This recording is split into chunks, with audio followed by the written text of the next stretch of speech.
વડાપ્રધાન શ્રી નરેન્દ્રભાઈ મોદીએ સરકારનો હવાલો સંભાળતાની સાથે કયા ફોરમની રચના કરી હતી? પ્રગતિ 25 માર્ચ 2015ના રોજ શરૂ કરાયેલ પ્રગતિ કયા અભિગમને મૂર્તિમંત કરી છે?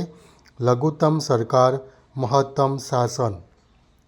ડૉક્ટર બી.આર. આંબેડકરની 150મી જન્મજયંતિ વિશ્વના કેટલા દેશોમાં ઉજવવામાં આવી હતી? 120.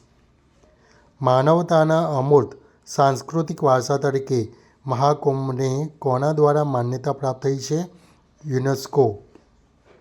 વિશ્વનું સૌથી મોટું શાંતિપૂર્ણ ધાર્મિક સંમેલન મહાકુંભ પ્રયાગરાજમાં કેટલા દિવસ ઉજવાશે? 45 દિવસ. ભારતના પ્રયાગરાજમાં કેટલા વર્ષે મહાકુંભ યોજાય છે? દર 12 વર્ષે.